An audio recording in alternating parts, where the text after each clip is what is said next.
Hi everybody!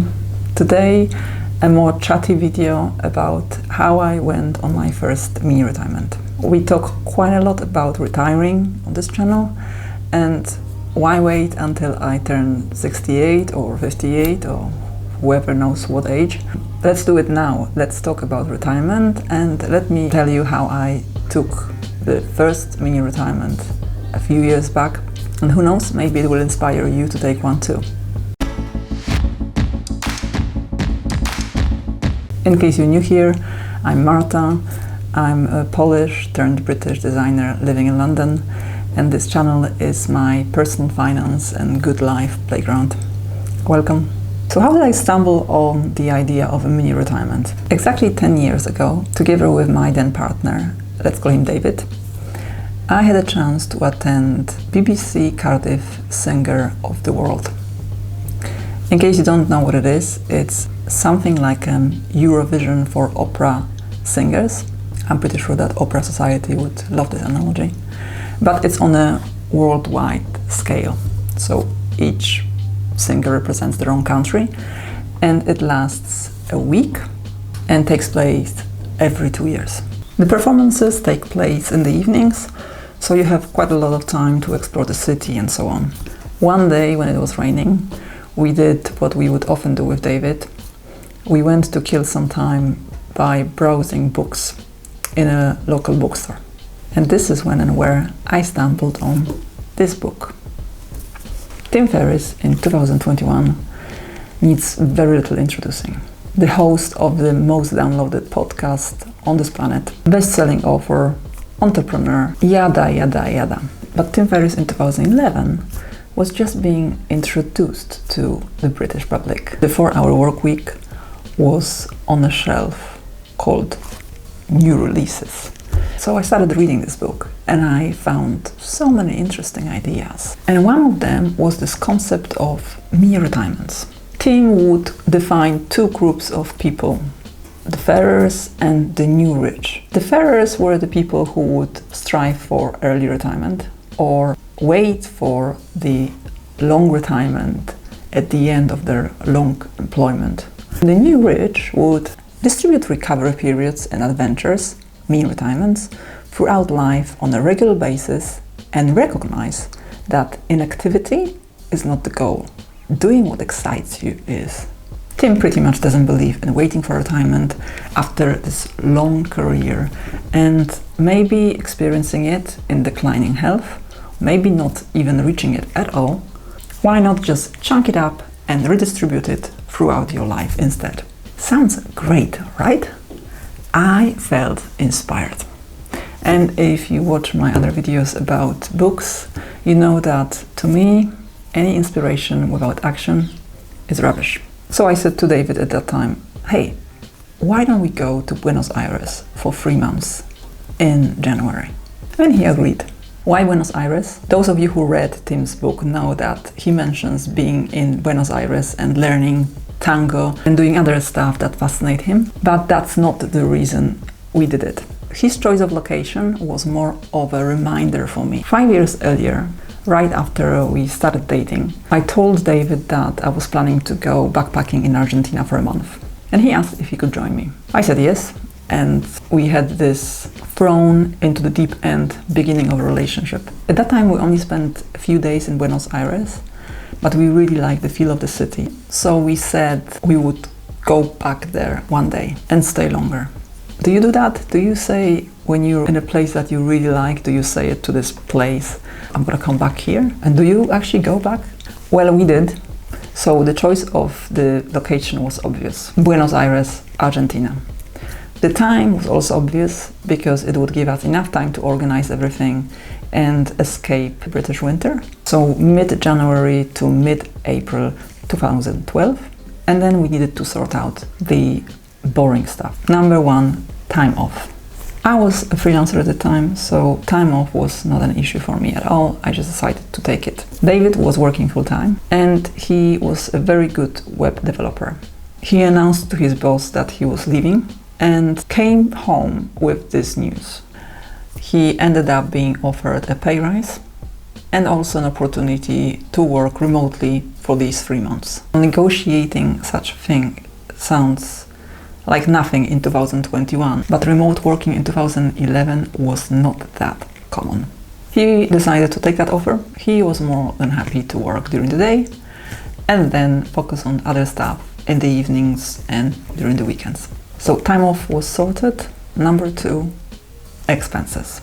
We both had savings and we both traveled quite a lot in the past, so we were used to spending money on traveling. And now you know what my money went on in my 20s. But we still wanted to avoid the biggest expense, housing. At that time we lived in a flat and we had a mortgage. So what could be easier than just putting the flat on Airbnb and letting it, right? Well, once again, it's 2011 and Airbnb doesn't exist. So I put an ad on Gumtree. For those of you from America, it's equivalent to Craigslist. And I was really lucky to find this local teacher, a girl who was looking for a short-term accommodation exactly at that time. Bingo. So we saved on housing. Number 2, sorted. Number 3, logistics. Now this part is always the same for any type of holiday. Booking the accommodation, booking the flights. We ended up staying in 3 different flats, and 1 for a week, and then 2 others for a month and a half, and I think something like that. We just wanted to explore different parts of the city, then organizing currency, guidebooks, reading on any do's and don'ts in the city, revising essential Spanish, basically sorting out the easiest and the most pleasant parts of the boring bits. So that was sorted. So we didn't even manage to snap our fingers, and Christmas came, and soon after we were mini retiring. But what did we do, and how different was it from regular traveling? Because we did travel in the past, in Argentina for a month, in Japan for a month, and after in Taiwan for a month, in Hong Kong for a month. But how was this mini adventure different to those other mini adventures? Well, we were not interested in sticking out our noses outside of the city. We just wanted to explore the city and focus on living as close to locals as possible. I'm not going to say like locals, because we lived very much like middle class in Buenos Aires. All the flats came with cleaning service. We didn't have to struggle. We were super privileged, of course. So saying that we lived like locals would be an exaggeration. Any type of traveling always involves a bit of rush. There was absolutely no rush during our stay. Well, apart from the moment when we were mugged, but that's a different story. Hurrying up, catching a train, catching a bus, packing, unpacking is always, to a lesser or bigger degree, part of traveling. So we completely removed that. But yes, when we stayed in other places, for example in Hong Kong for a month, in one apartment, that was also similar. So what else did we do differently? We both did what suited us professionally. So one of us worked and one of us didn't. As you would do in retirement. One person could just say, I'm focusing on other activities, and the other could continue with their employment. But most importantly, we pursued our interests. David found an opera singing teacher, and he was continuing with his opera singing lessons. Quite a few of them, because you can imagine that the fees for those lessons were much lower than the fees for such lessons in England. And I started working with a world-renowned calligrapher and did calligraphy and bookbinding workshops with her. So I spent my days doing Spanish classes and calligraphy and bookbinding lessons, and that was a lot of fun. We would just spend hours practicing calligraphy, writing letters, talking about art, and listening to either Chinese folk music or Sting. For some reason, Maria really loved Sting, and eating biscuits and drinking coffee throughout the day. This is something that would be pretty much impossible, at that time at least, for me, and even now, to do in the UK because of the cost involved. I just loved it.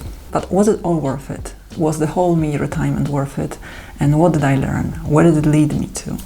I can only speak for myself, although I do know that David also loved it. Tim Ferriss says that the opposite of happiness is not sadness, but boredom. I agree, but also I can see that mini retirements let you change the context and let you explore your interests. So you don't have to dig them up years later and look for your passions when you practically killed them with working tirelessly throughout your life. I admit I forgot most of my Spanish. I can still get by, but that's not the point. What I took away from this mini retirement was the ability to change context, to see how things fall off you with time. Thinking about work, worries that you leave at home, plans for the future, you just become so engrossed in what you're doing if you actually focus on your interests, on your passions, on your hobbies, and allow yourself to open up and welcome whatever happens next. So what happened next for me was I actually really loved the idea of creating something out of nothing. Creating something from scratch, from the idea in my head to a product or to something visual. I knew I wanted to study design for quite a while then, but the following year I was able to actually do so, and I jumped on that opportunity because it was fueled by my mini retirement and my experience of working with Maria. I'm pretty sure that I would not have made up my mind to study graphic design and then work as a graphic designer ever since, if not for that mini retirement. So as you can see, I find mini retirements quite fascinating and life-changing. I'm not sure if you have ever taken one. If you have, let me know in the comments where you went, what you did. Maybe you stayed where you are and you just focus on stuff that you wanted to do for a long time. I enjoyed my first proper mini retirement thoroughly. I really loved how I changed my pace of living, how I explored the city. I went to my favorite museums, I had my favorite cafe, I had my favorite lunch spot, I had my favorite street. And everything led to something bigger in my life that I would have never envisioned before. So that's it, guys. This is me talking about my first mini retirement. I hope you enjoyed this video. I hope you do find it inspiring, and I hope that it will lead you to at least consider what you could do on your mini retirement and where you could go and what to do and what to focus on. Okay guys, hope you enjoyed this video. Not many numbers today, but quite a lot of talking about retiring. Thank you very much for watching, and I'll see you soon. Bye bye.